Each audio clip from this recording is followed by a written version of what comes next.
ને આજે આપણે એકલા રામ ઘેરે છીએ, બાકી બધા જો નોખા નોખા વૈયા ગયા છે. તો જો આપણો કપા નવો દેખાય અત્યારમાં. ને આજે આપણે છાંટવાની છે મકાઈમાં દવા, કારણ કે મકાઈમાં હવે થોડું થોડું ઈળુનું પ્રમાણ દેખાતું આવે છે, કારણ કે મકાઈ મોટી થઈ ગઈ. તો એના માટે આપણે જો આ સેટઅપ કર્યું છે ઇલેક્ટ્રોનિક પંપમાં. ડબલ નોઝરથી આપણે છાંટવાની છે દવા.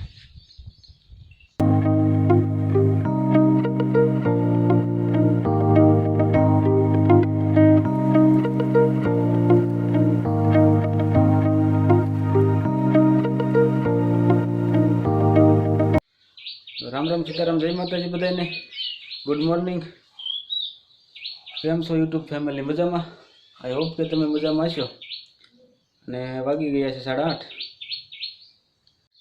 ને આજે આપણે એકલા રામ ઘેરે છીએ, બાકી બધા જો નોખા નોખા વૈયા ગયા છે. ને આજે આપણે એકલા કામ પણ છે, દવા છાંટવાની છે મકાઈમાં, અને માલ ઢોરને હાંસવા આપણે ઘેરે છીએ. તો જો આપણે માલે એક નીણ તો ખાઈ લીધી છે, અને હજી એક નીણ કરવાની બાકી છે, એ ઘડી કરીને કરીશું.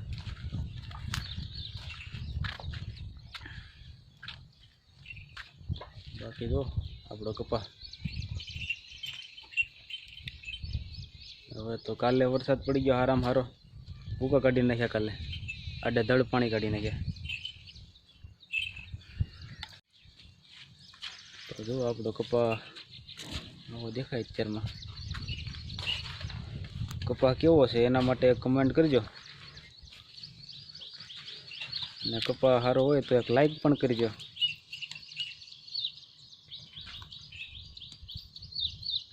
ને વાતાવરણની વાત કરું તો આ જે ધૂંધળું વાતાવરણ છે, અને હળવો પવન ઉડે છે, ને વાદળાનું આસું પ્રમાણ છે, એ એક ધારા વાદળા નથી દેખાતા ક્યાંય.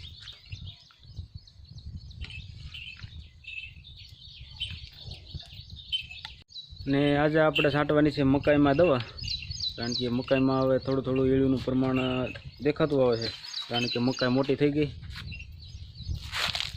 ને હમણાં 4-5 વર્ષ એવી ઈળું આવે છે ને તે દવાથી પણ નથી જતી, એટલા માટે તોય આપણે દવા છાંટી દઈશું, તો એનાથી થોડુંક ઈળુનું પ્રમાણ હળવું રહે અને હળે નહીં ડોડા.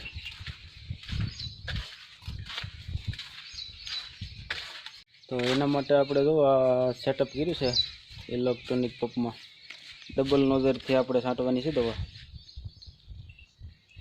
કારણ કે દોઢિયાના પાળીએ છે અને ટૂંકું પાળ્યું છે, એટલે 2 નોઝરે છાંટવાની મજા આવે અને ઉકલે. નકર તો એના પાળિયામાં આવવાનું થાય, નકર હાલવાનું રહે એટલે થકી જાય ગારાના. એ માટે જો આપણે આ કોમ્બો ચડાવેલો છે આમાં. ને એક નોઝર કર્યું હોય તો એ કોમ્બો આ નોઝર કાઢી ને એનું ઢાંકણું આવે કોમ્બોમાં, એ ચડાવી દેવાનું. બાકી આ એક નોઝર રહે પછી આપણે.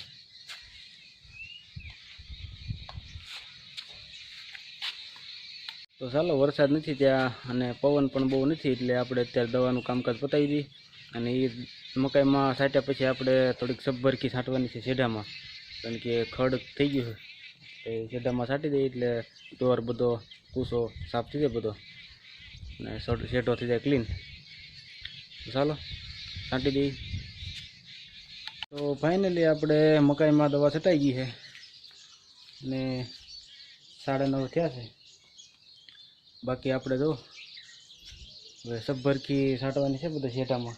અહીંથી લેવાનું છે આપણે જે જોઈને ઝાડવા હેઠે જે ખડ દેખાય, ખડમાંથી તે આપણે જે ઓલો શેઢો છે કેળા પાસે, એ શેઢો, કારણ કે કોહો બધો વધી ગયો છે, એટલે છાંટી દઈએ તો બેગ પારવું પડી જાય ને બેગ બળી જાય.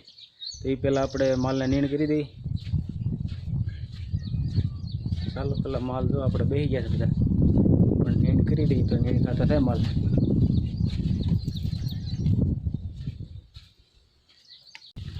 તો જો આપણે બધા માલને નીણ નીરી દીધી છે. હવે નીણ ખાય ત્યાં આપણે 2 પગ છે એ છાંટી દઈએ, ને પછી પાવાનો સમય થઈ જાય. 9:30 તો થઈ ગયા અત્યારે. 9:30 થઈ ગયા એટલે 10:30 આજુબાજુ માલને પાઈ લેવું. તો ચાલો આપણે પગ તો ભરેલો છે, સીધું છાંટવા આવી જવાનું છે.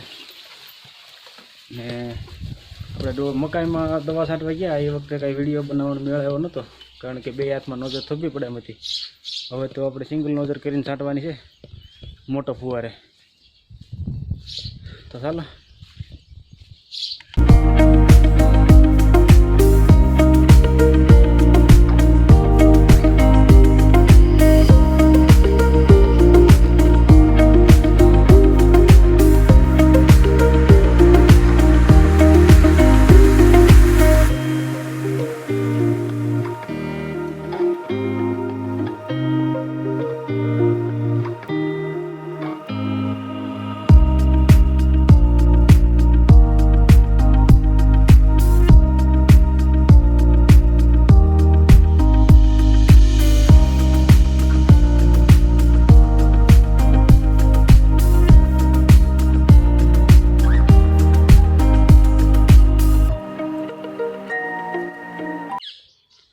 તો ફાઇનલી વાગી ગયા છે 10:30 અને આપણે દવાનું કામકાજ થઈ ગયું છે કમ્પ્લીટ અને આપણે માલને પાવાનો સમય થઈ ગયો છે.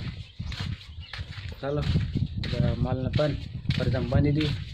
તડકી તો નથી પણ અહીંયા નીણ ખાવામાં બગાડે નીણ, એ માટે આપણે અંદર બાંધીને પછી નીણ નીરશે. તો ચાલો પાઈ લઈએ.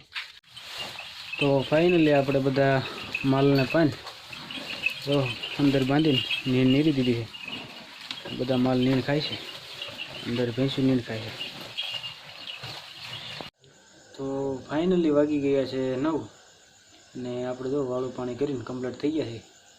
બાકી આજે તો આખો દિવસ કાંઈ કામ તો હતું નહીં બીજું, ને આપણે જે ઘર સંભાળવાનું હતું ને માલ ઢોરનું કરવાનું હતું, બાકી કાંઈ કામ હતું નહીં આજે. ને લાઇટ પણ નહોતી અને આપણા મોબાઈલમાં ચાર્જિંગ હતું નહીં, એટલા માટે બપોર પછી આપણે કાંઈ બ્લોગ બનાવ્યો નહોતો. બાકી હમણાં લાઇટ આવી પછી વાળું પાણી કર્યા ને આપણે થોડુંક ઘઉંનું દળનું દળવાનું હતું, તો દળનું દળ્યું.